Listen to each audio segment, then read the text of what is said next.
You're stuck, not because you're lazy, but because your brain is wired to resist action. This audiobook will reprogram your mind to force success, destroy procrastination, and make execution automatic, starting now. Force your mind into success. Audiobook. Introduction. Right now, you're sitting there with a familiar feeling in your gut, that heavy mix of frustration and self-doubt that comes from knowing you're capable of more, yet somehow remaining stuck. You've tried everything: motivation videos, productivity apps, vision boards, but nothing seems to stick. The cycle continues. Plan, hesitate, procrastinate, repeat. But here's what no one told you. Your brain isn't broken. Your willpower isn't weak. You're operating exactly as evolution designed you to, avoiding discomfort and preserving energy at all costs. This survival mechanism served our ancestors well when conserving energy meant survival. But in today's world, it's the very thing holding you back from reaching your potential. You've been sold the myth that you need to feel ready, motivated, or inspired to take action, that somewhere out there, the perfect moment awaits. But that moment will never come. The harsh truth? Action comes first. Readiness follows. Always. This isn't another feel-good manual filled with empty promises and temporary motivation hits. This is a practical system for rewiring your brain's response to discomfort and uncertainty. You'll learn exactly how to override your survival instincts, kill hesitation before it takes root, and build an identity that makes action automatic.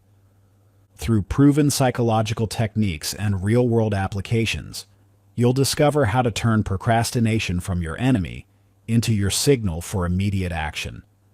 No more waiting. No more excuses. No more letting your primitive brain dictate your future. Chapter 1. The real reason you can't get started. You're staring at that blank screen again, watching the cursor blink mockingly as midnight approaches. The gym bag sits untouched in the corner, a silent reminder of another promise unfulfilled. Your phone offers its familiar escape. Just a few more minutes of scrolling, you tell yourself, before tackling that looming project deadline. But deep down, you know tomorrow will bring the same pattern of avoidance and self-disappointment. This isn't about lack of motivation. It's not about missing some magical productivity secret. What's really happening is a primal battle in your brain, one that's been playing out since our earliest ancestors had to decide whether to venture from their caves into uncertain territory. Every time you face a challenging task, your brain performs a lightning-fast risk assessment. Writing that proposal, hitting the gym, starting that business, these all register as potential threats to your survival-oriented mind. Why? Because they all involve uncertainty and discomfort. Your brain, designed to keep you safe and preserve energy, automatically steers you toward the path of least resistance. This isn't a character flaw. It's biology in action. Your brain is doing exactly what evolution programmed it to do. The problem is, this ancient survival mechanism is now sabotaging your modern goals and aspirations. Every meaningful achievement in life requires stepping into discomfort, yet your brain is wired to avoid it at all costs. Consider Thomas Edison's journey to inventing the light bulb. What's often overlooked is that Edison wasn't simply a genius who got lucky. He was a master of forcing himself to act despite overwhelming resistance. While others would have quit after a handful of failed experiments, Edison forced himself to continue through thousands of attempts. Each failure increased the mental resistance, yet he persisted. His success wasn't born from motivation or inspiration. It came from his ability to override his brain's natural avoidance response and take relentless action. The key insight? Those who achieve extraordinary things aren't free from resistance. They have just mastered the art of acting despite it. They don't wait for motivation or the right moment. They've learned to force action before their brain can talk them out of it. This is where Leo's story becomes particularly relevant. For years, Leo dreamed of writing a novel. He had the perfect plot outlined in his head, character backgrounds developed, and even a writing space set up.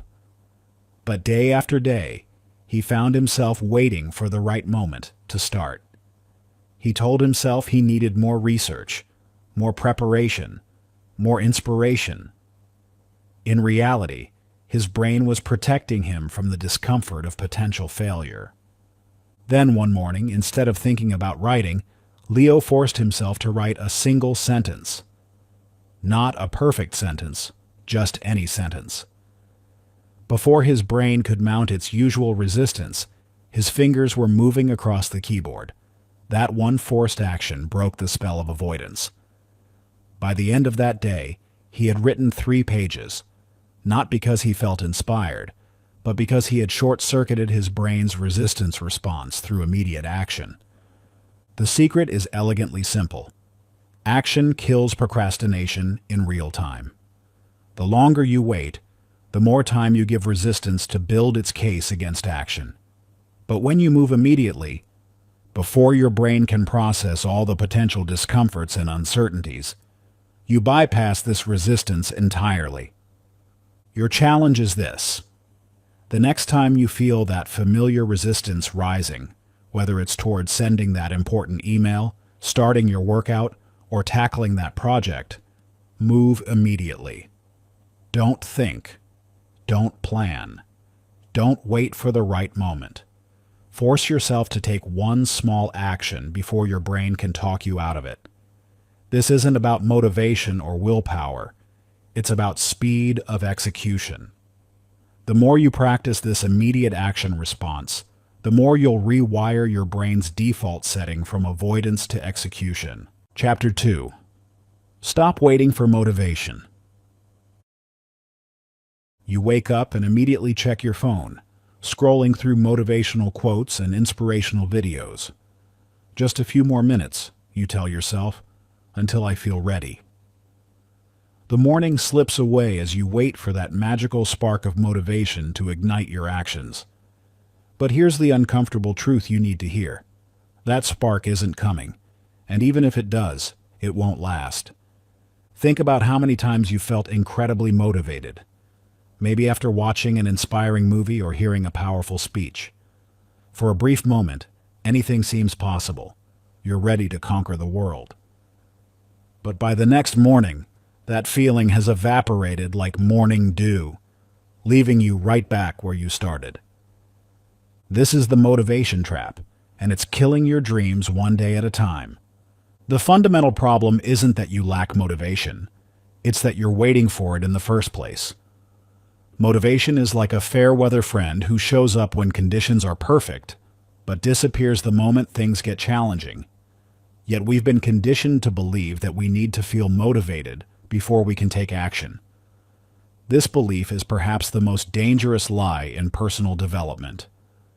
Take Kobe Bryant's legendary work ethic.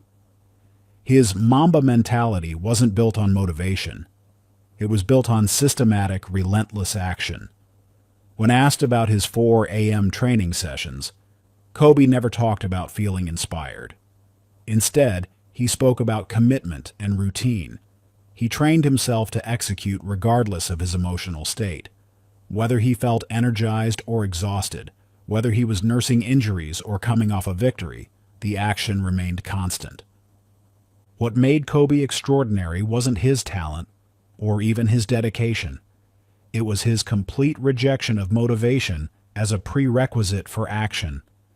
He understood that waiting to feel ready was a luxury he couldn't afford. While others hit the snooze button waiting for motivation, he was already in the gym, forcing his body and mind to adapt to his demands. This isn't just about sports. This principle applies to every area of life where consistent action determines success. The most successful entrepreneurs don't wait until they feel inspired to make tough decisions. The best writers don't wait for the muse to strike. They sit down and write, whether the words flow easily or have to be dragged out one painful sentence at a time. The key insight is this: action isn't the result of motivation. Motivation is the result of action. When you take action, regardless of how you feel, you create momentum. This momentum generates results, and these results fuel genuine, sustainable motivation. It's a virtuous cycle, but it has to start with action, not feeling. Observe Eva's story. For years, she dreamed of becoming a concert pianist. She had natural talent and a beautiful grand piano sitting in her living room. But day after day, she found herself waiting for the right mood to practice. Some days she felt too tired. Other days, she wasn't feeling creative enough. Her progress stalled not because she lacked ability, but because she had tied her actions to her emotional state. Everything changed when Eva made a simple but powerful decision. She would practice at 7 a.m. every day, regardless of how she felt. The first few mornings were brutal. Her fingers felt stiff, her mind foggy, her body resistant. But she forced herself to sit at the piano and play scales, even when every fiber of her being wanted to crawl back into bed. A remarkable transformation began to unfold. After 2 weeks, she noticed she was no longer fighting herself at 7 a.m. Her body automatically moved toward the piano. After a month, she found herself looking forward to practice sessions. Not because she suddenly became more motivated, but because she had rewired her brain to make action automatic. This is the power of forcing action without waiting for motivation. When you remove the emotional prerequisite for action, you free yourself from the tyranny of mood. Your success is no longer hostage to how you feel on any given day. The science behind this is clear. Your brain adapts to whatever you consistently do. When you force yourself to take action regardless of your emotional state, you create new neural pathways that bypass the need for motivation. It's like building a highway around a traffic jam. You no longer need to fight through the congestion of feelings and moods to get where you want to go. This doesn't mean it's easy. The first few times you force yourself to act without motivation will feel like swimming upstream. Your brain will protest. It will offer you 1,000 reasonable-sounding excuses. But each time you override these excuses with action, you strengthen your action-taking muscles and weaken the hold that motivation has over your behavior. Chapter 3. Kill Analysis Paralysis. You're sitting there right now with a dream, an idea, a goal that won't let you sleep. Maybe it's starting a business, writing a book, or completely reinventing your career. You've done your research, endless hours of it. Your browser has more open tabs than you can count. You've created spreadsheets, mind maps, and detailed plans. You've read every article, watched every video, and consulted every expert you can find. And yet, you haven't taken a single concrete step toward making it real. You tell yourself you're being thorough, responsible, strategic, but deep down, you know the truth. You're hiding behind preparation. Every new piece of research, every additional analysis, every what-if scenario is just another way to avoid taking action. You're trapped in the overthinking loop, and it's killing your dreams more effectively than any external obstacle ever could. The cruel irony of overthinking is that it feels productive. It masquerades as diligence, as careful planning, as intelligent strategy. But in reality, it's fear wearing a mask of responsibility. Every hour spent in endless analysis is an hour not spent actually moving toward your goals. While you're perfecting your plan, opportunities are passing you by, and your competitors, who may have less talent but more courage, are taking imperfect action and learning from real experience. Consider Jeff Bezos in the early days of Amazon. When he decided to expand beyond books, he didn't spend years analyzing every possible product category or crafting the perfect expansion strategy. He moved fast, started small, and learned through action. In his 1997 letter to shareholders, Bezos wrote about what he called Day 1 thinking, a mindset of swift action and constant experimentation. He understood that in a rapidly changing world, excessive analysis is more dangerous than imperfect action. Most decisions should probably be made with somewhere around 70% of the information you wish you had, Bezos later explained. If you wait for 90%, in most cases, you're probably being slow. This wasn't reckless. It was strategic recognition that the cost of delay often exceeds the cost of imperfect action. The most successful people and organizations in the world don't achieve their goals through perfect planning. They succeed through rapid iteration and learning from real-world feedback. They understand that analysis has diminishing returns, but action always yields new insights. Think about it. Every successful business you admire started with an imperfect version. Every author you read published their first book before they felt completely ready. Every athlete competed before they mastered their craft. They all understood a fundamental truth. You learn more from one day of action than from months of analysis. The problem isn't that analysis itself is bad. It's that we use it as a shield against the discomfort of uncertainty. We convince ourselves that if we just gather more information, if we just plan a little more carefully, we can eliminate all risk. But this is an illusion. No amount of planning can eliminate uncertainty. The only way to gain real clarity is through action. This brings us to David's story. A brilliant software engineer, David had spent 6 months researching his startup idea. He had detailed market analyses, elaborate technical specifications, and comprehensive business plans. He could talk for hours about his vision, but he hadn't written a single line of code. Every time he came close to starting, he found another aspect that needed more research. What if users didn't like the interface? What if the technology stack wasn't scalable enough? What if competitors entered the market? Valid questions, certainly, but they had become excuses for inaction. One morning, after yet another sleepless night of planning, David had an epiphany. He realized that all his analysis was just sophisticated procrastination. Instead of opening another research tab, he opened his code editor. Within 2 hours, he had built a crude prototype. Ugly, limited, but real. He showed this basic version to a few potential users. Their feedback was eye-opening, and nothing like what his research had predicted. Features he thought were crucial turned out to be unnecessary. Problems he hadn't considered emerged. In 1 day of real-world testing, he learned more than in months of analysis. Within a week, David had a working minimum viable product. Was it perfect? Far from it. But it was real, and it was teaching him exactly what he needed to know to make it better. 6 months later, his company had paying customers and was growing steadily. The insight that changed everything wasn't found in research. It came from forcing himself to take imperfect action.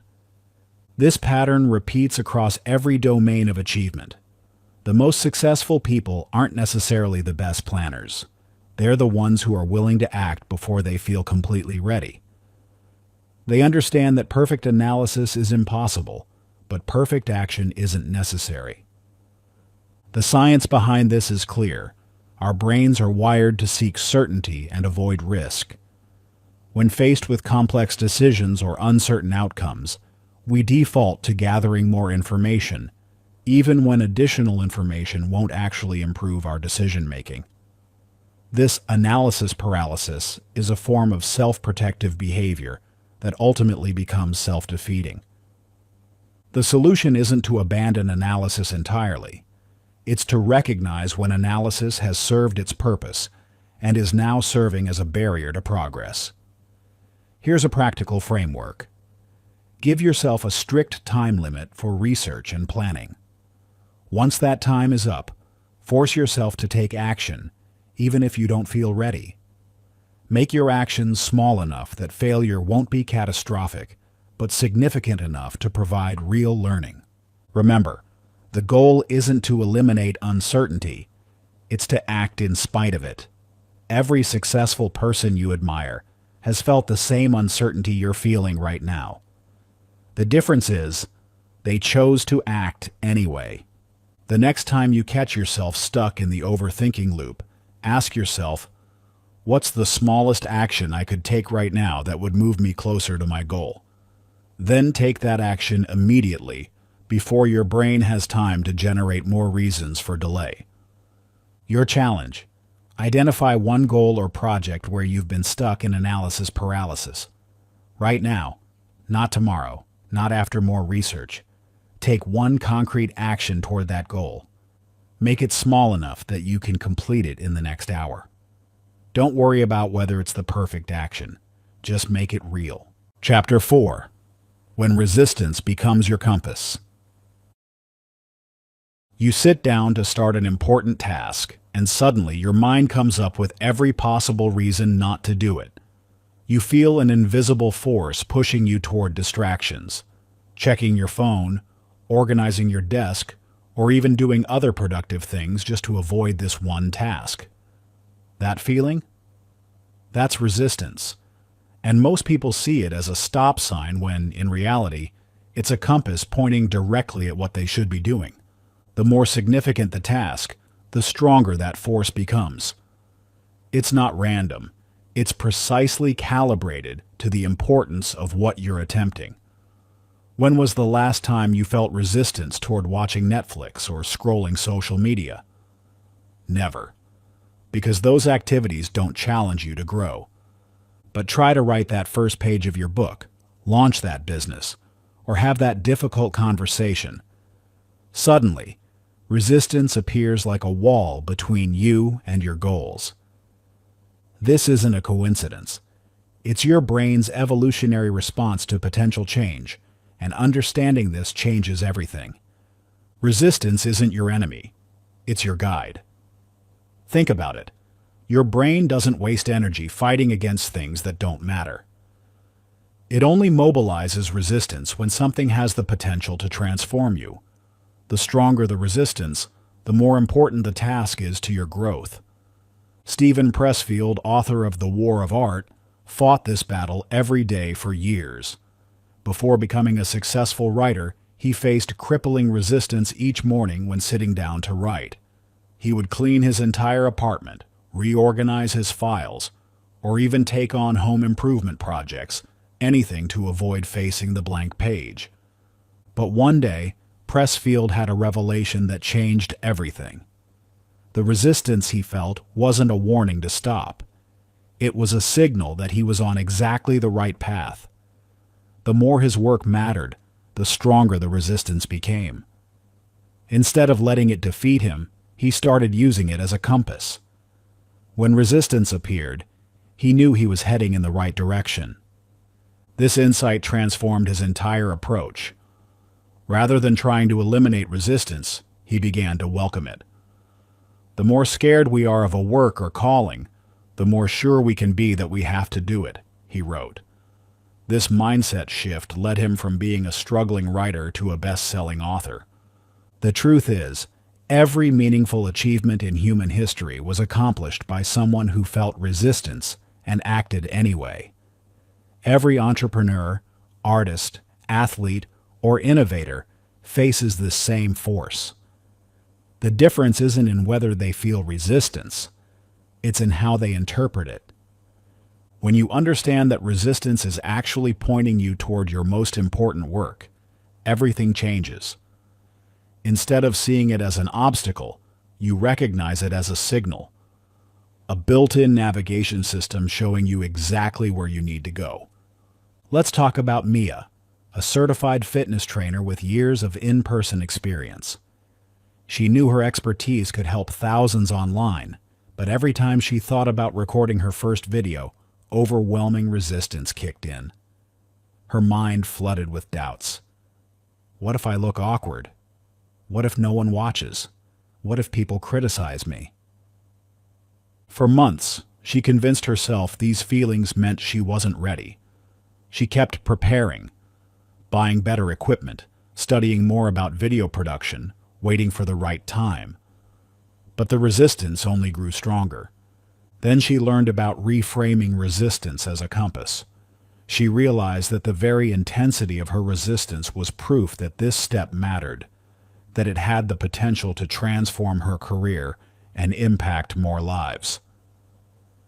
Instead of waiting for the resistance to disappear, she decided to use it as confirmation she was on the right path.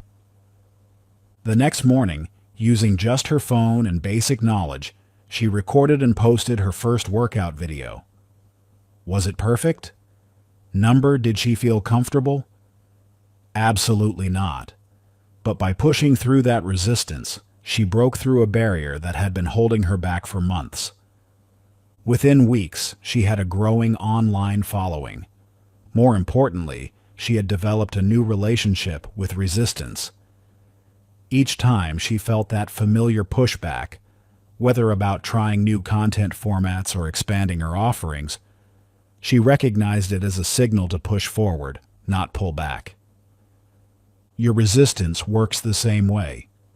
That project you've been avoiding, that conversation you keep postponing, that habit you know you need to start, the very fact that you feel resistance toward these things is proof they matter. They're opportunities for growth, disguised as obstacles. Your challenge: identify the task that makes you the most uncomfortable, the one you know you need to do but keep avoiding. That's your resistance. Instead of running from it, tackle it head on. When you feel resistance, take it as a green light and move forward anyway. Chapter 5. Rewiring your brain for instant action. You know that moment right before you need to do something important? That split second where your mind starts churning with doubts, excuses, and reasons to delay? That micro-hesitation is costing you everything. It's the difference between those who achieve their dreams and those who only dream about achieving. Right now, your brain is wired to pause, question, and analyze before taking action.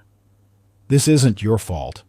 It's a pattern that's been reinforced over years, maybe decades. But here's the game-changing truth. Your brain's wiring isn't fixed. Just like a muscle can be trained to become stronger, your neural pathways can be rewired to make action your default response. Think about typing on a keyboard. When you first learned, each letter required conscious thought. Now, your fingers flow automatically. That's neural rewiring in action. The same principle applies to decision-making and action-taking. What feels unnatural today can become your automatic response tomorrow. The science behind this is fascinating. Every time you take immediate action instead of hesitating, you're not just completing a task. You're physically restructuring your brain. You're creating new neural pathways that make future action easier. This is neuroplasticity in action, your brain's ability to reorganize itself by forming new neural connections. Elon Musk's approach to business exemplifies this rewired mindset. When he conceived the idea for Tesla, conventional wisdom said starting an electric car company was impossible. The auto industry was dominated by giants with centuries of combined experience. But Musk didn't waste time debating whether it could be done. He didn't spend months analyzing every possible outcome. He started building. When asked about this approach, Musk explained that overthinking is more dangerous than underthinking. If you're trying to create something new, you can't possibly foresee all the challenges. The best thing you can do is move quickly and solve problems as they arise. This wasn't just philosophy. It was a rewired brain in action. He had trained himself to make rapid decisions and take immediate action. The results speak for themselves. While competitors were still debating whether electric cars could succeed, Tesla was already revolutionizing the industry. This wasn't because Musk had some special gene for action. He had simply rewired his brain to execute without hesitation.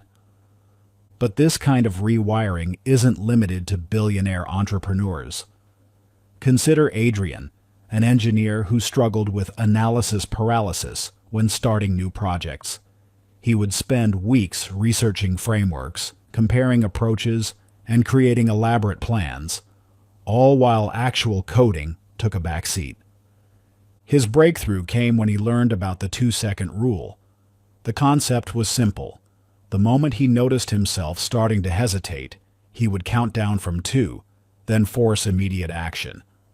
Not 5 seconds. That's too long. 2 seconds is just enough time to acknowledge the impulse to hesitate and override it. The first time Adrian tried this, it felt almost wrong. He caught himself starting to research yet another JavaScript framework and began the countdown.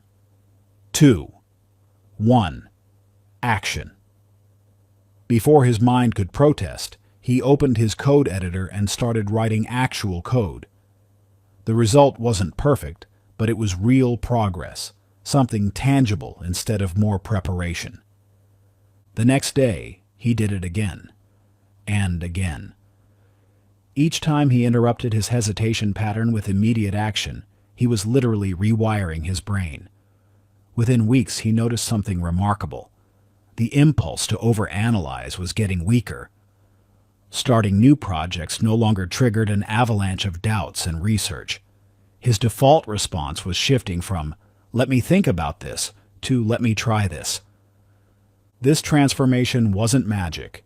It was neuroscience in action. Every time Adrian chose action over hesitation, he strengthened new neural pathways while weakening the old ones. The same process that had once wired his brain for hesitation was now rewiring it for action. This rewiring process works in every area of life. Whether it's making sales calls, starting workouts, or having difficult conversations, the principle remains the same. The key is interrupting hesitation before it gains momentum. 2 seconds. That's all you get. Then move. Jessica, a freelance graphic designer, applied this to client communications.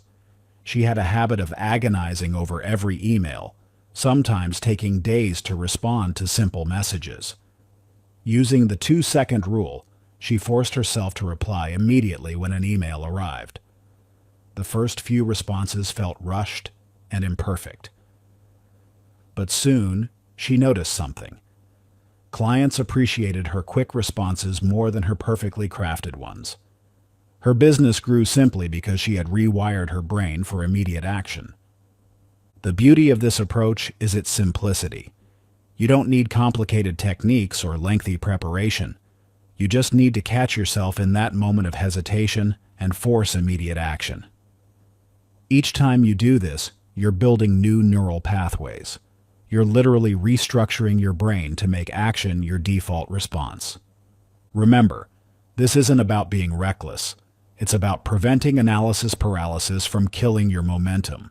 Some decisions require careful thought, but most of the things you hesitate about, starting that project, making that call, having that conversation, would benefit more from immediate action than extended analysis. Chapter 6. Engineering your environment for unstoppable action. You don't wake up and decide to procrastinate. It just happens. 1 minute, you're about to start working, and the next, you're scrolling social media, checking emails, or watching random videos. It feels like you lost control of your own decisions. But what if procrastination wasn't really a choice, but rather a default setting created by your environment? Think about this. When you walk into a room, your brain automatically scans for the path of least resistance. It's not making conscious decisions. It's following pre-programmed patterns based on what's immediately available. This isn't weakness. It's how your brain is designed to conserve energy. The problem? Your modern environment is engineered to distract you. Your phone, with its endless notifications and dopamine-triggering apps, sits within arm's reach. Your laptop, a portal to infinite entertainment, tempts you with just one click. Even your workspace, cluttered with visual distractions, subtly pulls your attention in a dozen different directions.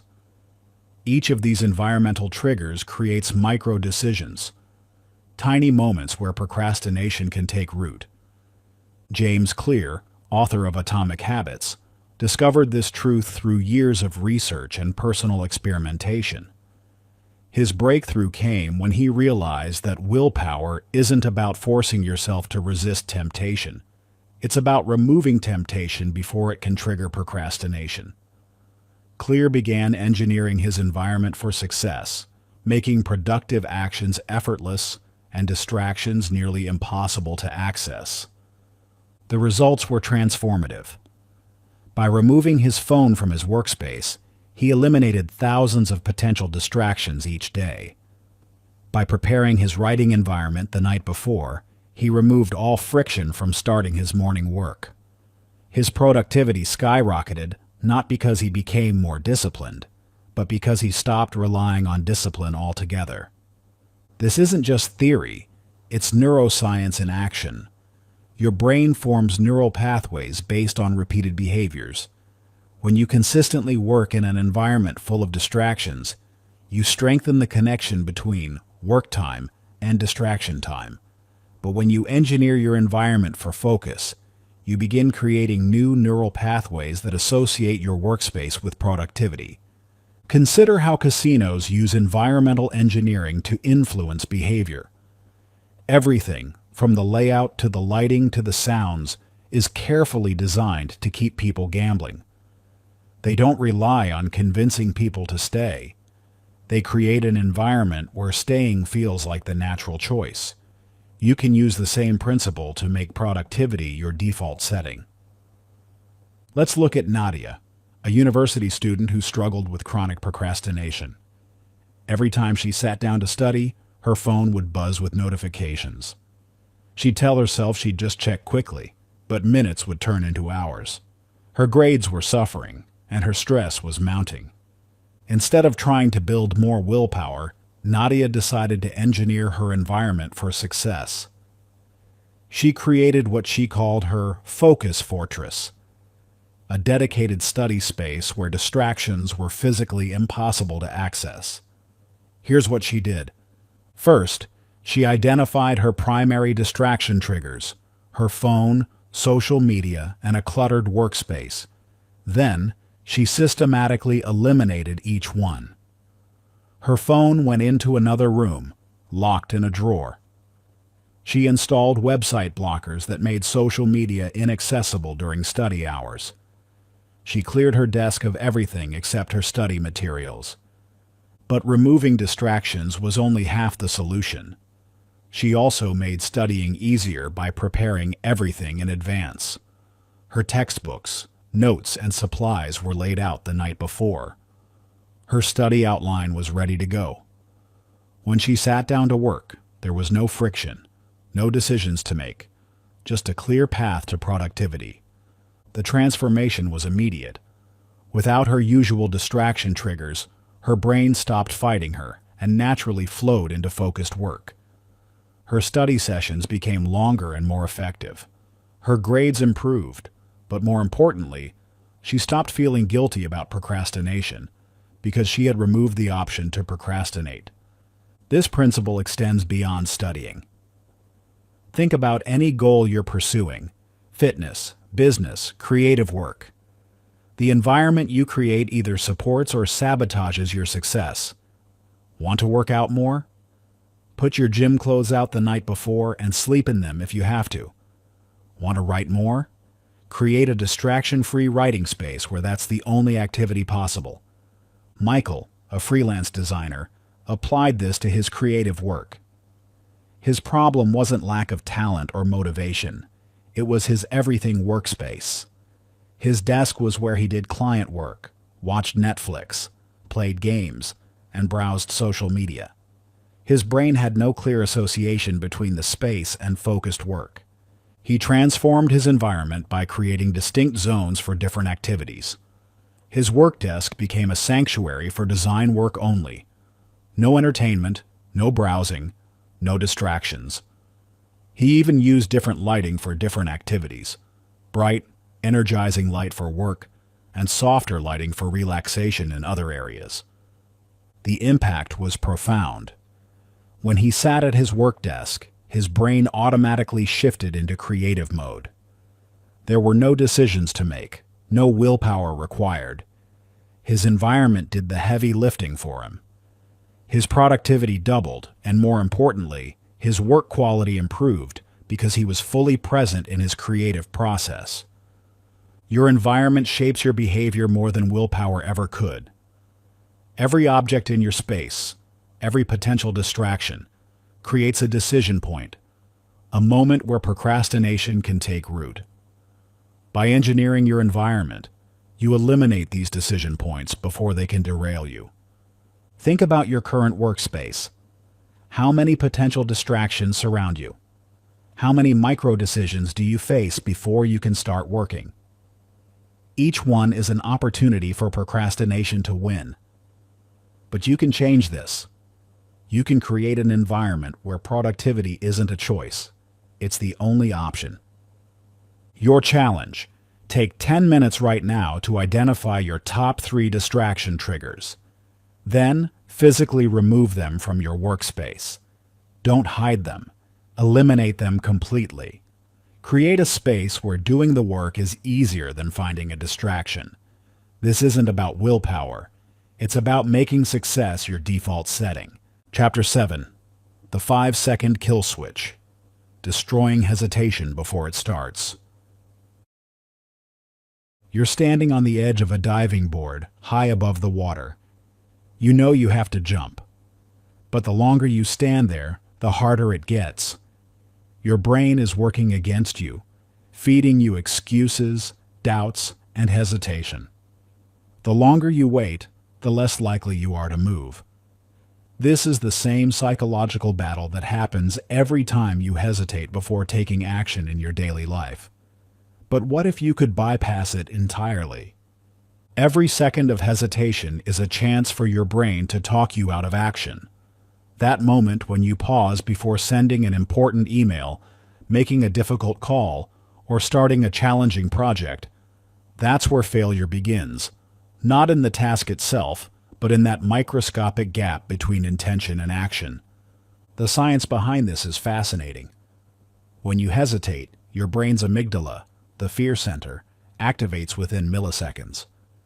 It floods your system with stress hormones, triggering what neuroscientists call the pause and plan response. While this response was crucial for survival in prehistoric times, it's now the biggest obstacle between you and your goals. Hesitation kills action. The moment you pause, your brain shifts into protection mode, creating excuses and rationalizations that keep you from moving forward. This isn't weakness. It's your brain doing exactly what it's designed to do: protect you from perceived threats. The problem? Your brain can't distinguish between physical danger and psychological discomfort. It treats every challenging task as a potential threat. The trick is to shut down this hesitation before it starts. Enter the 5-second kill switch, a psychological interruption technique that forces your brain to act before fear or doubt can creep in. Mel Robbins popularized the 5-second rule, but this version is even more aggressive. Instead of counting down, you count up 1, 2, 3, and move the moment you hit 5. Why? Because counting up feels like building momentum, not a countdown to hesitation. When you count up, each number builds energy rather than depleting it. Think about a rocket launch. It counts up to liftoff, not down. This subtle shift changes everything. Instead of feeling like you're running out of time, you're building toward action. Meet Oliver, an aspiring entrepreneur who struggles to take decisive action. Whenever he needs to send an important email, make a call, or start a task, he pauses, and in that hesitation, doubt creeps in. He tells himself he needs to think it through, or wait for the right moment. But these are just sophisticated forms of procrastination. The moment he learns the 5-second kill switch, everything changes. Instead of thinking, he starts counting 1, 2, 3, 4, 5, and moves immediately. No hesitation, no debate. The first time he uses it, He's terrified. But he sends the email anyway, makes the call anyway, starts the task anyway. Over time, his brain rewires itself to act first, think later. Within weeks, Oliver notices something remarkable. The quality of his decisions hasn't decreased, but his execution speed has doubled. Why? Because most of what we call thinking it through is actually just fear, masquerading as prudence. By eliminating the gap between intention and action, he's not just getting more done, he's breaking free from the paralysis of perfectionism. The 5-second kill switch isn't about being reckless. It's about preventing your brain from overanalyzing before action is necessary. Think of it like jumping into a cold pool. The longer you stand at the edge, the more reasons your brain will generate to avoid the discomfort. But once you're in the water, your body adapts quickly. Your challenge. The next time you hesitate, whether it's at the gym, at work, or in a personal goal, start counting up to 5 and move immediately. Don't negotiate with your brain. Act before hesitation wins. Chapter 8. The Power of Micro-Momentum. Breaking Through Inertia. Ever wonder why it's so easy to scroll through social media for hours but so hard to sit down and work for 5 minutes? You open Instagram for a quick check and emerge an hour later, but when it comes to starting that important project, even 5 minutes feels impossible. This isn't a coincidence or a character flaw. It's physics at work in your brain. The reason you stay stuck in patterns of inaction isn't because you're lazy or unmotivated. It's because your brain follows Newton's first law of motion. An object at rest stays at rest, and an object in motion stays in motion. Right now, you're trying to overcome inertia with willpower alone, and it's not working. Think about pushing a car. The hardest part isn't keeping it moving, it's getting it to move in the first place. Once it starts rolling, momentum takes over. Your brain works exactly the same way. The struggle isn't in maintaining action, it's in breaking through that initial resistance. This is where most people get it wrong. They wait for motivation to strike like lightning, hoping for some magical burst of energy that will catapult them into action. But motivation doesn't work that way. It's not the spark that starts the fire. It's the heat that keeps it burning. The science behind this is fascinating. When you're in a state of rest or procrastination, your brain is operating in what neuroscientists call the default mode network, DMN. This is your brain's autopilot. It's designed for minimal energy expenditure. Breaking out of this state requires activation energy, just like pushing that car. But once you're moving, your brain shifts into task-positive network, TPN, where action becomes self-sustaining. Jerry Seinfeld understood this principle intuitively.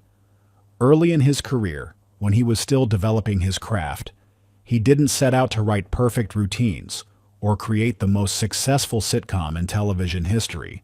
Instead, he focused on one simple action, writing one joke every day.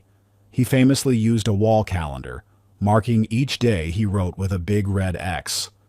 His goal wasn't perfection, it was momentum. Don't break the chain became his mantra. Each joke, no matter how small or imperfect, kept him in motion. Some days produced genius, others produced garbage, but that wasn't the point. The point was maintaining momentum.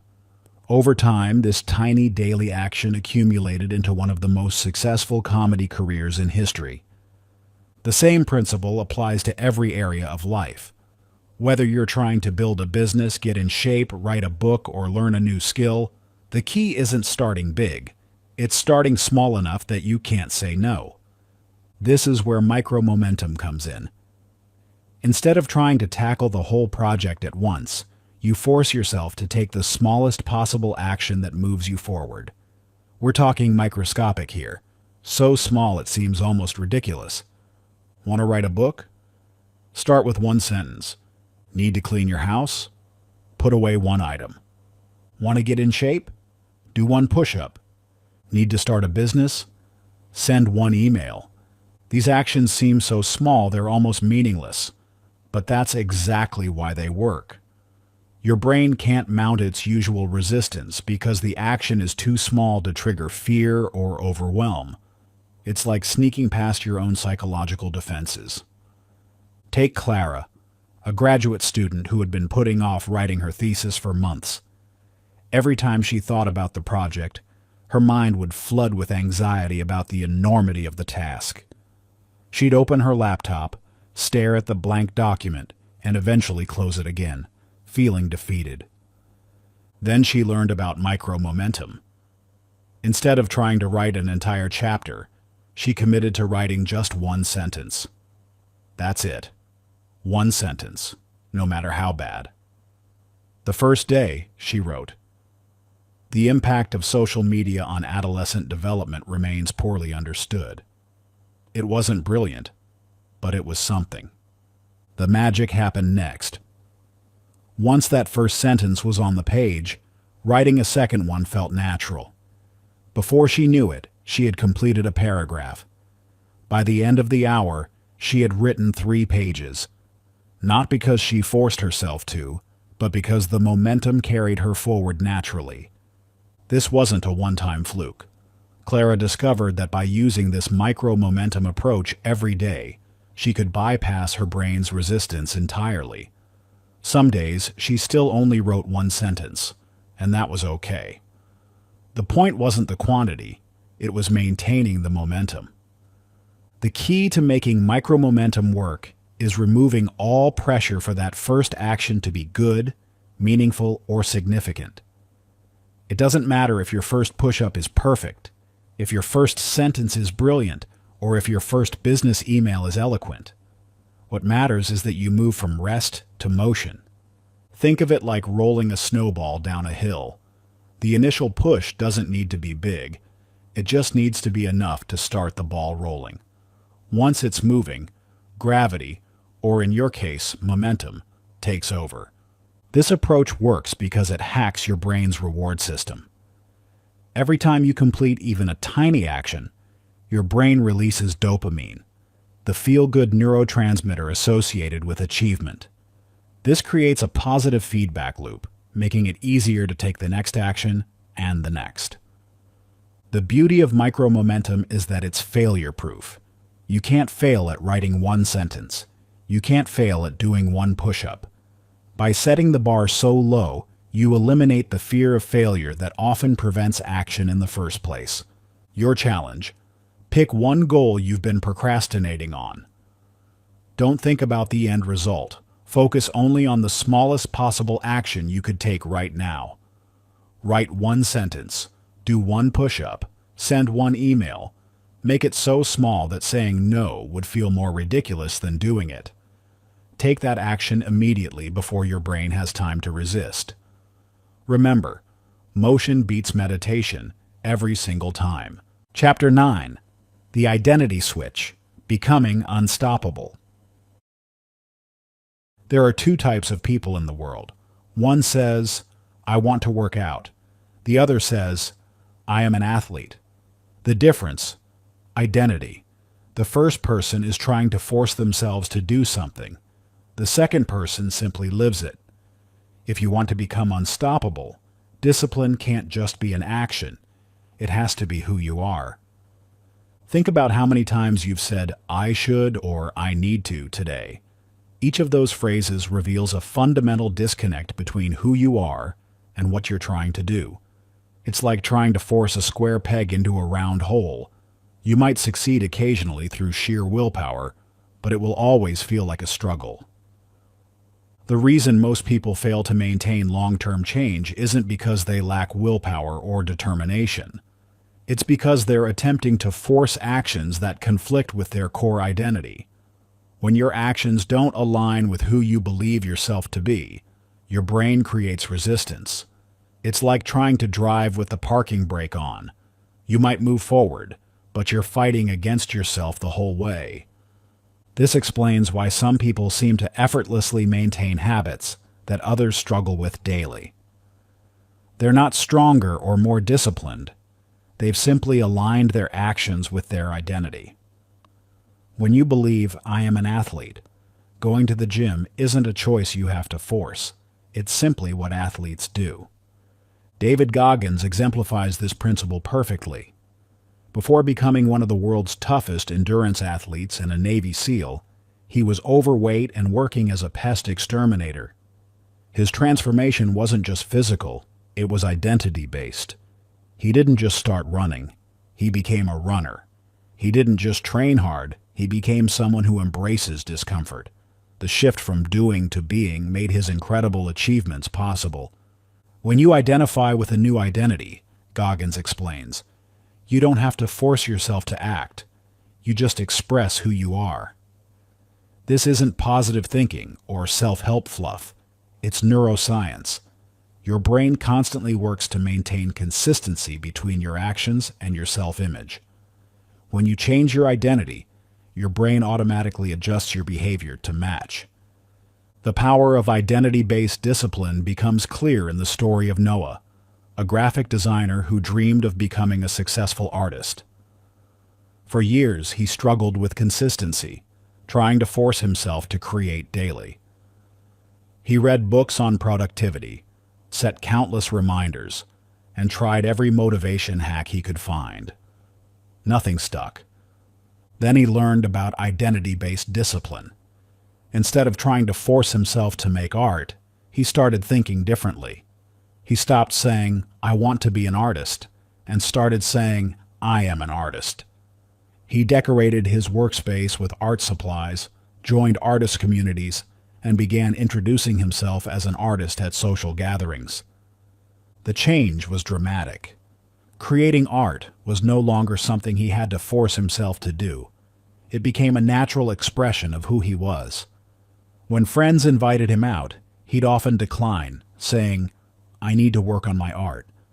Not because he was forcing himself, but because that's what artists do.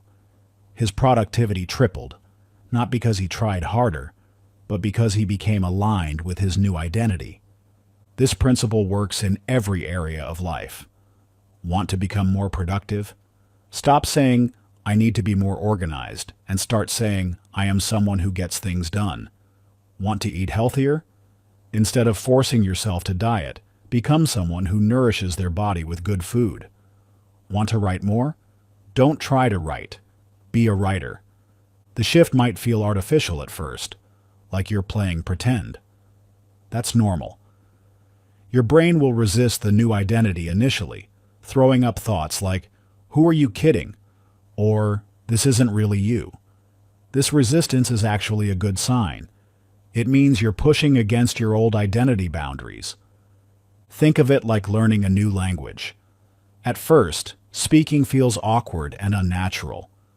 You have to consciously think about every word. But with consistent practice, it becomes automatic. The same process happens with identity shifts. What feels like pretending today becomes authentic tomorrow. Your challenge: rewrite your internal dialogue.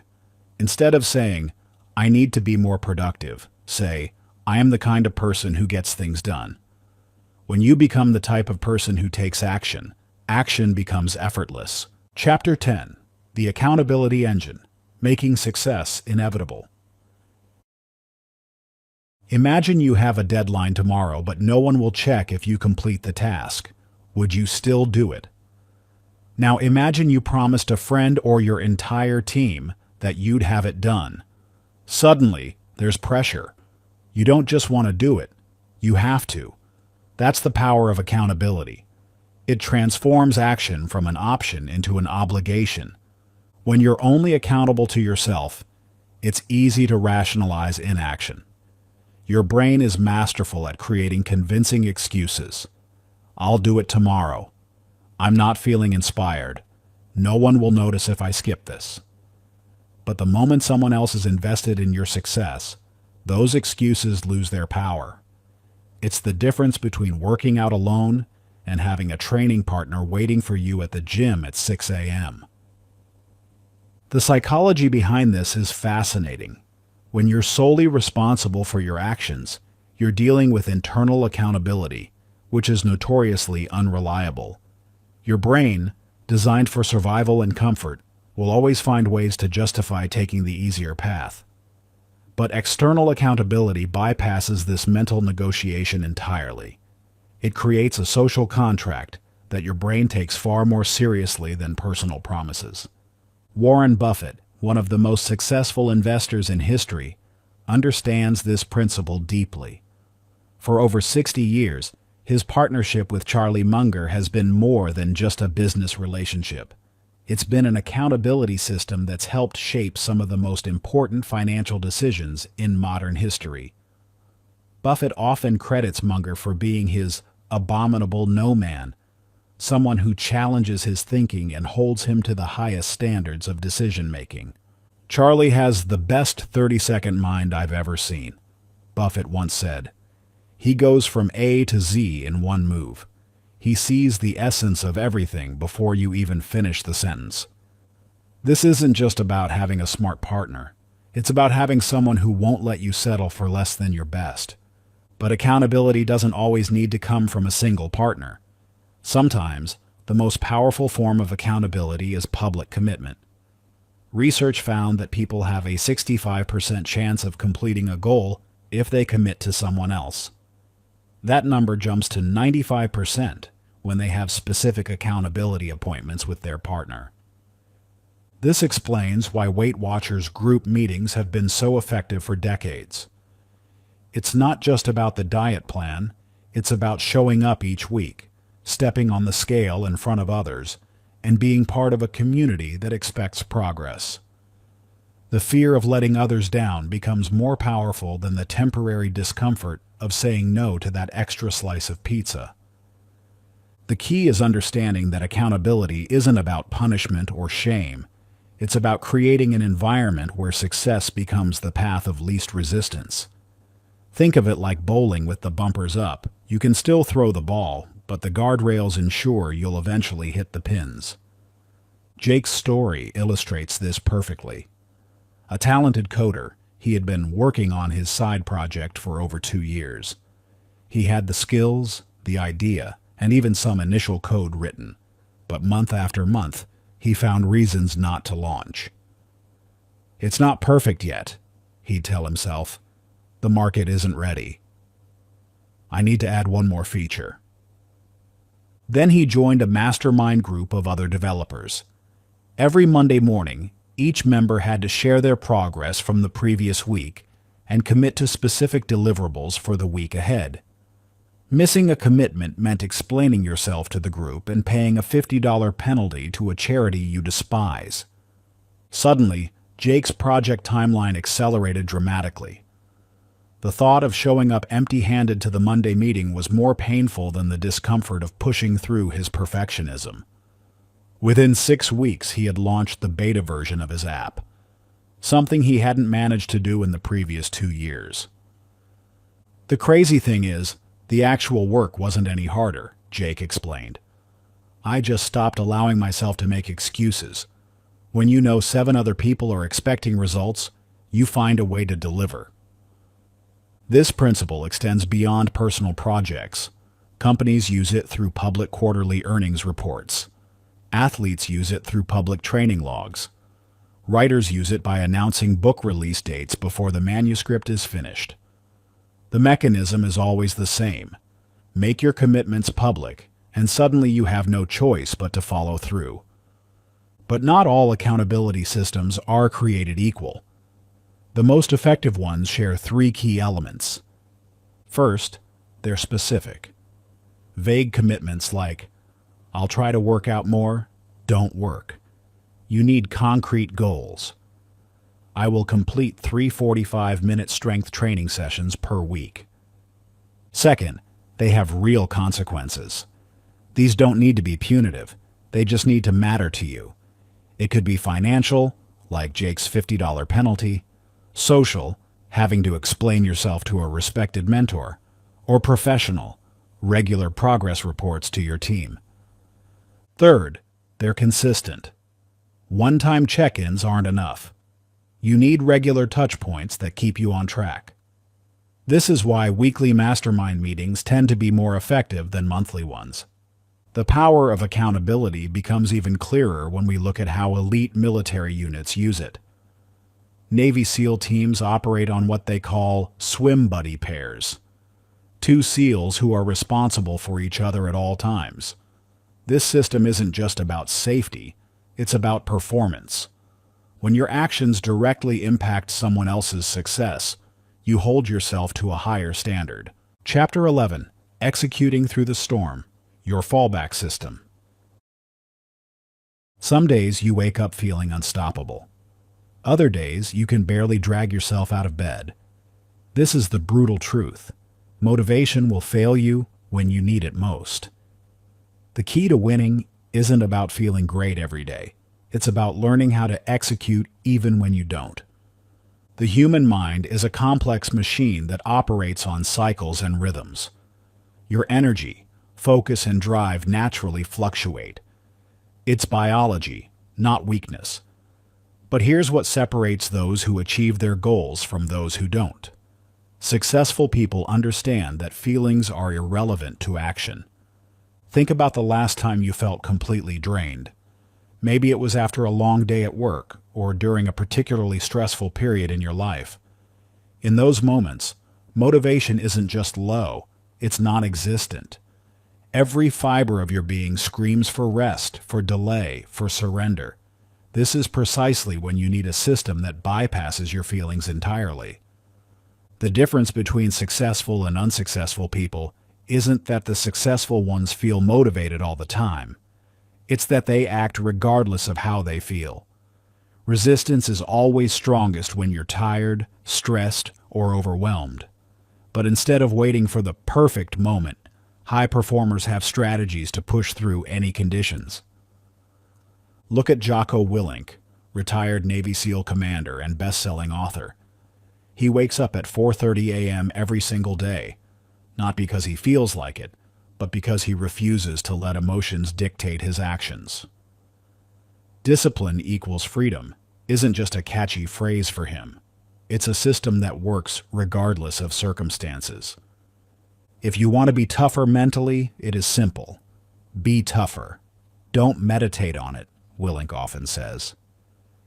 This isn't about being harsh with yourself. It's about creating systems that work when motivation doesn't. To overcome resistance on bad days, you need automatic fallback habits, minimum effort actions that keep you moving. These aren't your ideal standards. They're your non-negotiable baselines. When everything else fails, these are the actions you can still execute.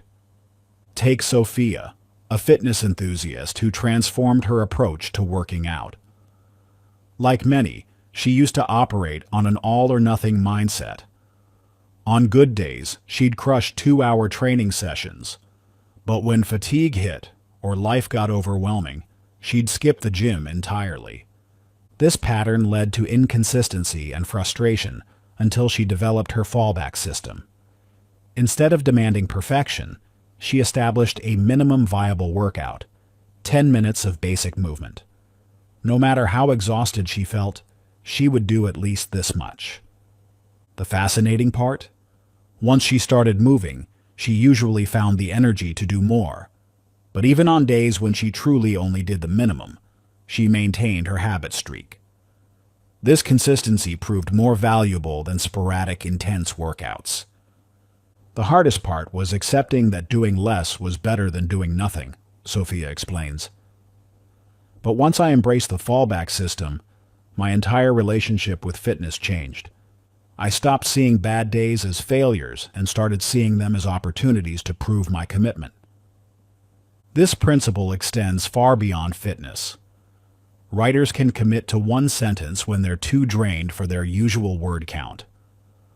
Entrepreneurs can make one sales call when they don't have energy for 20. Meditators can sit for 1 minute when they can't face their usual 30. The key isn't perfection, it's consistency. Your fallback system ensures that even on your worst days, you're still moving forward. It's like having a backup generator. When the main power fails, you don't plunge into darkness. You switch to emergency power. This approach is backed by behavioral science. Study shows that maintaining a habit, even at a reduced level, is far more beneficial than breaking the chain entirely. Each time you follow through, even with minimum effort, you reinforce your identity as someone who acts regardless of circumstances. Your challenge: pick one habit and create a minimum effort fallback. If you don't have time to write, commit to writing 1 sentence.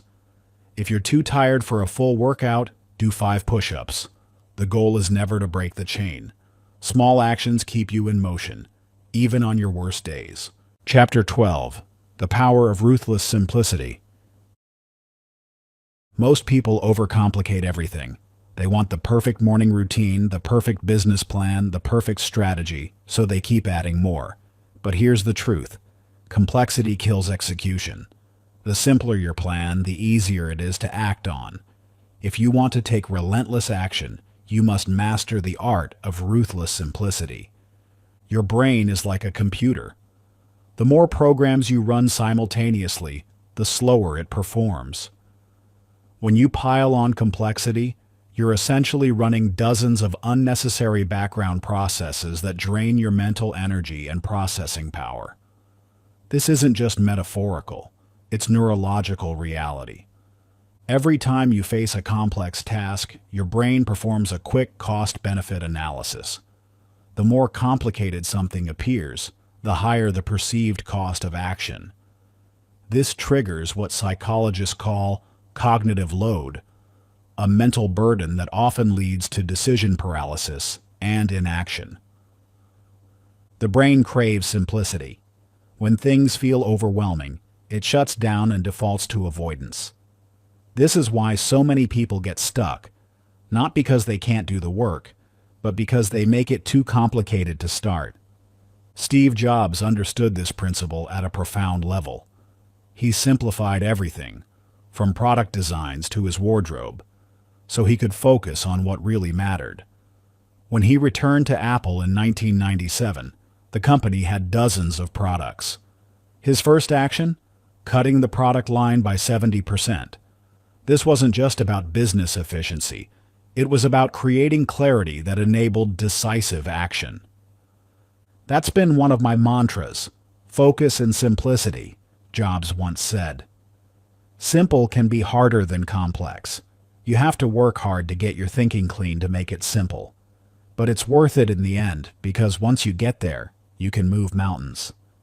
The more you reduce friction, the easier it becomes to execute. This isn't about dumbing things down.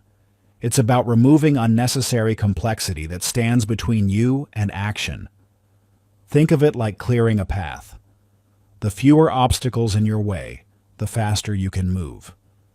Meet Eli, an entrepreneur who spent months paralyzed by the complexity of content creation. He wanted to build an online presence but felt overwhelmed by all the details: which platforms to use, optimal posting times, lighting setups, editing software, thumbnail designs, keyword research, and endless optimization strategies. Every time he tried to start, the sheer number of variables would overwhelm him.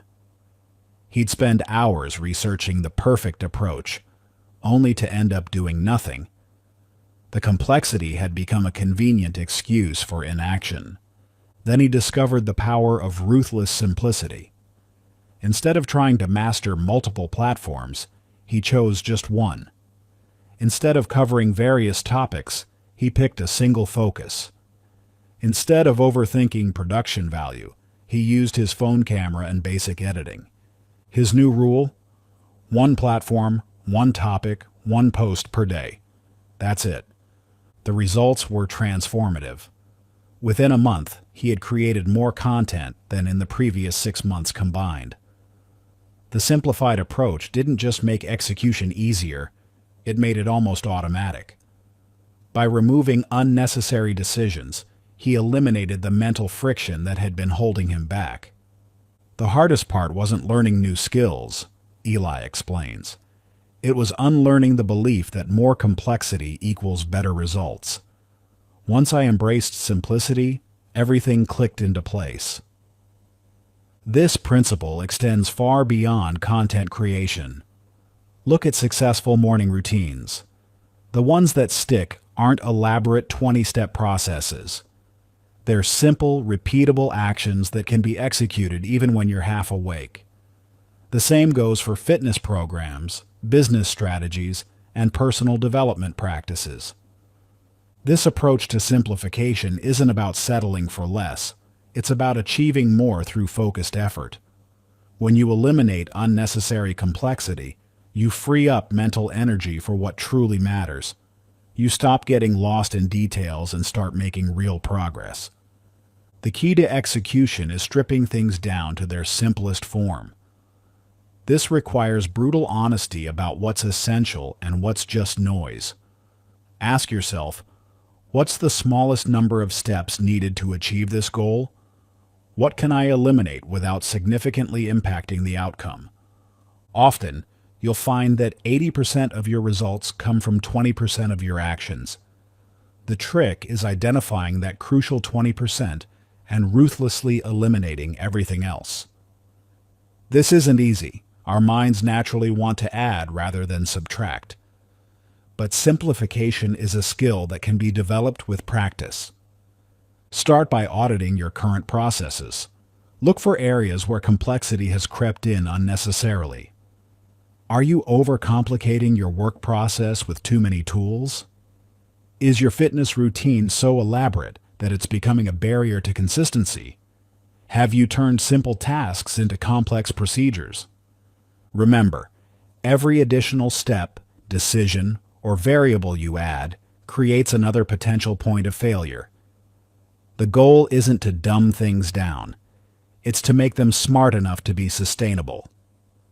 Your challenge: identify one area of your life where complexity is holding you back. Then, cut it in half. Reduce the steps. Eliminate unnecessary choices. Make it so simple that action becomes effortless. Don't ask yourself what you could add to improve. Ask what you could remove while maintaining effectiveness. Chapter 13. Fear is your green light. Fear whispers the same lie to you over and over. You're not ready. What if you fail? What will people think? These thoughts feel real, but they are nothing more than illusions designed to keep you stuck. Fear isn't a stop sign. It's a green light. The truth is, if something scares you, it's probably exactly what you need to do next. Your brain is hardwired for survival, not success. Every time you face uncertainty, it floods your system with the same chemicals that protected our ancestors from predators. But here's the crucial difference. While they faced physical threats, most of your fears are psychological. They can't actually hurt you. They can only hold you back. Think about this. Every time you've grown significantly in life, it wasn't because you felt safe. It was because you pushed through discomfort. That presentation that terrified you, the relationship you risked your heart for, the business idea you finally pursued. These moments of growth happened precisely because you acted despite your fear. Fear is the brain's way of protecting you from danger, but in today's world, most of our fears are psychological, not physical. Fear of failure, fear of embarrassment, fear of the unknown. None of these things can actually hurt you, yet they control people's lives. The difference between those who take action and those who don't is simple. Successful people see fear for what it is, an outdated response that no longer serves them. Take Sarah Blakely, founder of Spanx. Growing up, her father would ask her the same question every week. What did you fail at this week? This wasn't cruel, it was revolutionary. He was teaching her to reframe failure from something to fear into something to pursue. When she started Spanx, she had no experience in retail or manufacturing. The industry experts told her it wouldn't work. But instead of letting fear stop her, she used it as a compass. Every time she felt afraid, she knew she was onto something important. My dad helped me understand that failure is not the outcome. Failure is not trying, Blakely has said. That mindset has been a huge part of my success. Today she's worth billions, not because she never felt fear, but because she trained herself to run toward it instead of away from it. When you stop fearing fear, it loses its power over you. This isn't about becoming fearless. It's about understanding that fear is often a signal pointing toward your next breakthrough. The bigger the fear, the bigger the potential growth. To dismantle fear, you must confront it head-on. Take Daniel, a corporate employee who spent years dreaming about starting his own business. Every time he thought about taking the leap, his mind would flood with worst-case scenarios. What if he lost all his savings? What if no one bought his product? What if he had to crawl back to his old job, humiliated? These fears felt overwhelming until he learned a powerful technique: fear exposure. Instead of trying to silence his fears, he wrote them down in explicit detail. What exactly was he afraid of? What was the absolute worst that could happen? As he documented each fear, something interesting happened. What had felt like massive, insurmountable obstacles on paper looked manageable. Even his worst-case scenario, complete business failure, wasn't actually life-threatening. He had skills, experience, and a network. He could always find another job if needed. This clarity didn't eliminate his fear, but it stripped away its power. He realized that what he actually feared wasn't failure itself, but the ambiguous cloud of anxiety he'd built around it. When he exposed his fears to the light of rational analysis, they began to shrink.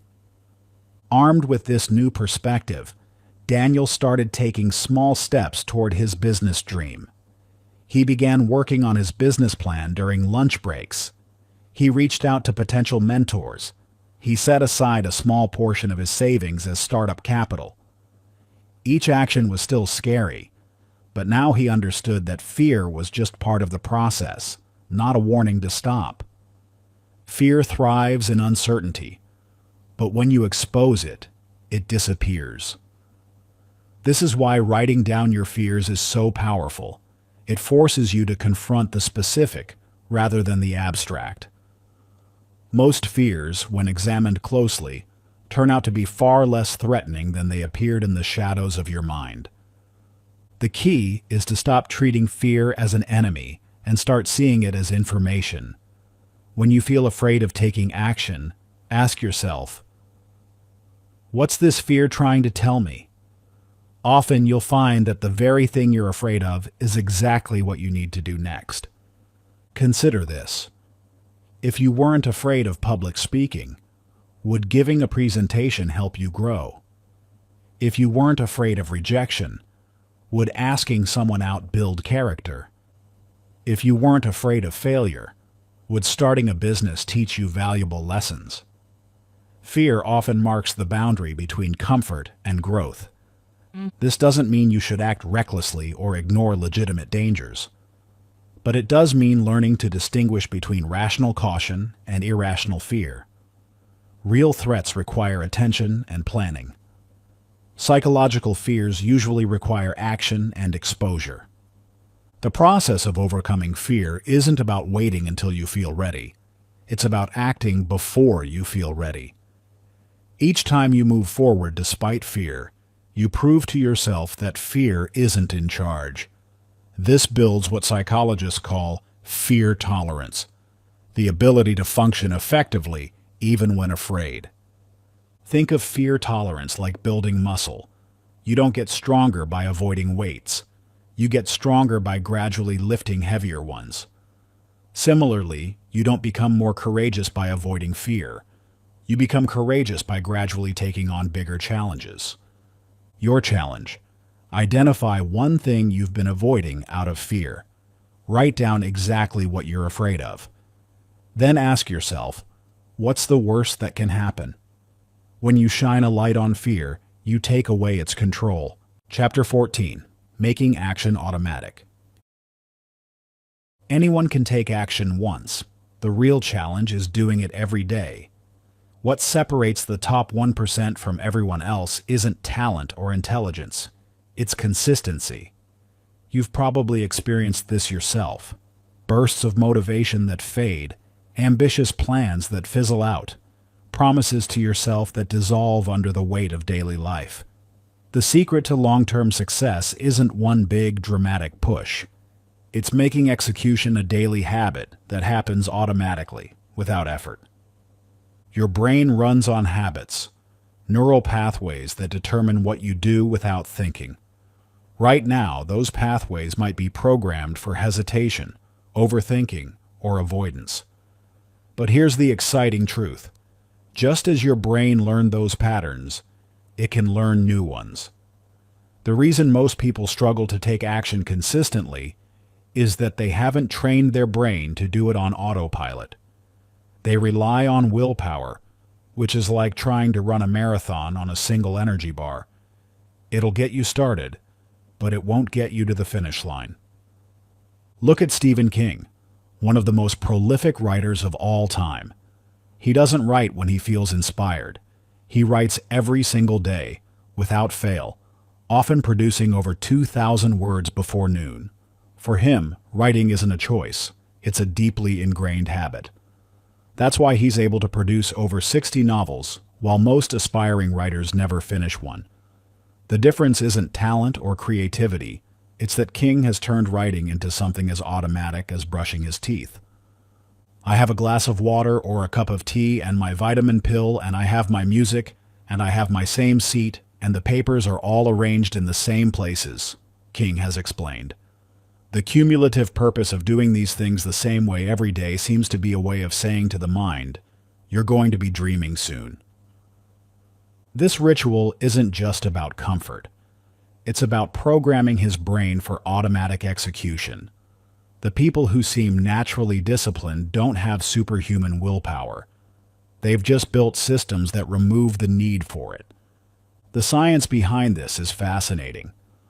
When you repeat an action in the same context consistently, your brain creates neural pathways that make that action increasingly automatic. It's like your brain is laying down tracks for a train. The more times the train runs those tracks, the deeper and more established they become. Eventually, the train, your behavior, naturally follows those tracks without any conscious effort. But here's where most people go wrong. They try to build too many habits at once, or they make their habits too complex. Your brain resists dramatic change. It's like trying to redirect a river. Push too hard, and you'll just create resistance. The key is to start small and build gradually. The easiest way to turn action into a habit is through habit stacking, attaching a new habit to something you already do daily. This works because your brain already has established neural pathways for certain behaviors. By linking a new action to an existing habit, you're essentially hitchhiking on those pre-existing neural highways. Take Olivia, a medical student who struggled with consistent studying. Despite her best intentions, she could never maintain a regular study schedule. Every day became a battle with procrastination, and her grades were suffering. But instead of trying to force an entirely new routine, she attached studying to something automatic, drinking her morning coffee.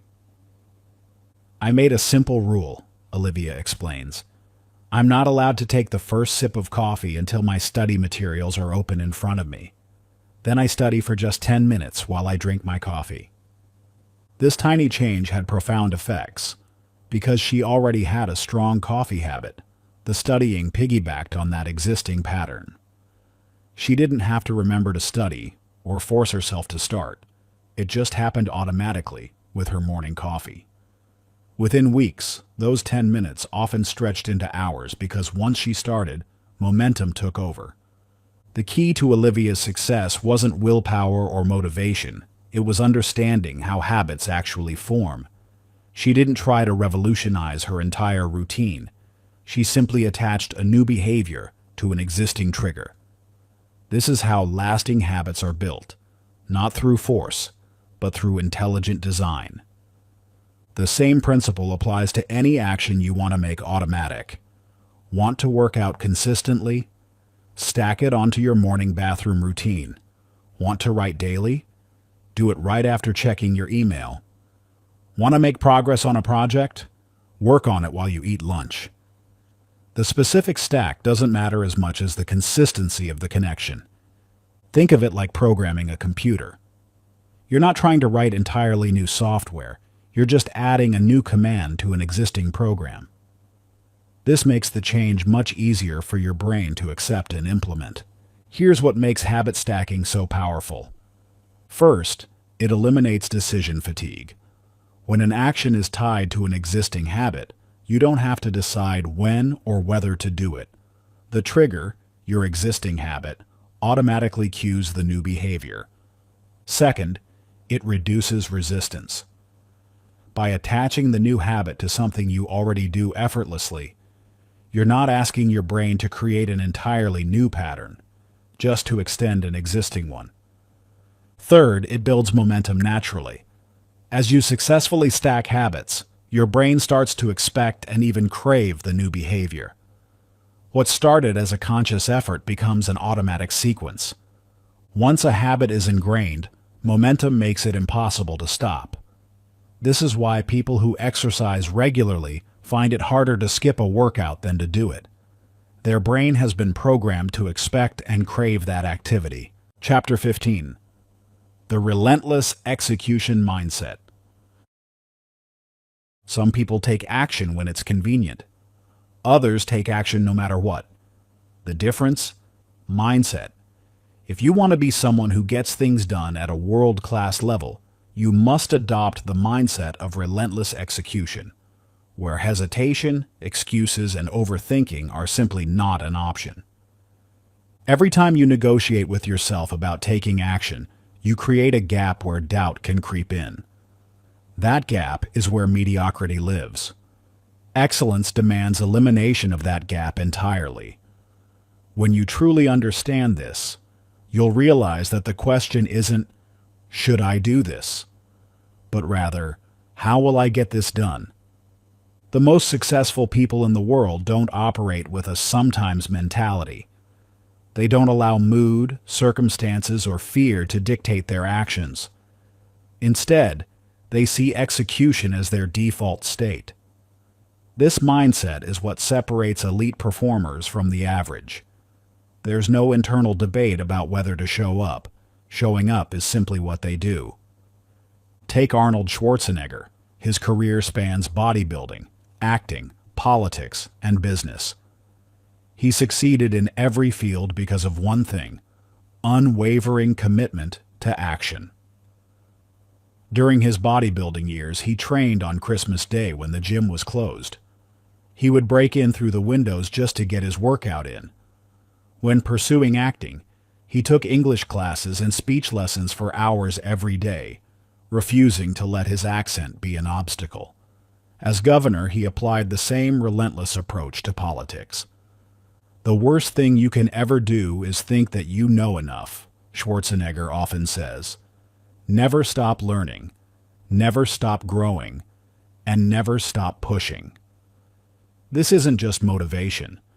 It's a fundamental operating system for life. He didn't wait for ideal conditions. He created them through relentless execution. The power of this mindset lies in its simplicity. When you remove options from the equation, you eliminate the mental friction that prevents most people from taking action. It's like a fighter pilot who doesn't have the luxury of procrastination when enemy aircraft appear. They act because there is no other choice. To develop this mindset, you must remove options from your thinking. This means completely eliminating phrases like "I should," "I'll try," or "maybe later" from your vocabulary. These are just sophisticated forms of procrastination. Instead, you operate with absolutes. "I do," "I will," "it's happening." Meet Ryan, a personal trainer who struggles with waking up early to train his first client. Every morning becomes a battle between his alarm clock and his desire to sleep in. His results are inconsistent because his commitment is negotiable.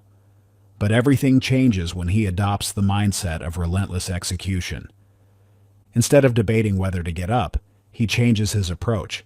He tells himself, "There is no choice. I train at 5 a.m. period." The moment he removes the option of skipping, execution becomes automatic. His alarm goes off and he's up before his mind can generate excuses. Within weeks, his business transforms because his clients know they can count on him absolutely. The key to Ryan's transformation wasn't finding more motivation or using better alarm clocks. It was eliminating the option of failure. When you stop negotiating with yourself, action becomes who you are, not just something you do. This shift from optional to non-negotiable changes everything. It's the difference between someone who works out when they feel like it and an athlete who trains regardless of circumstances.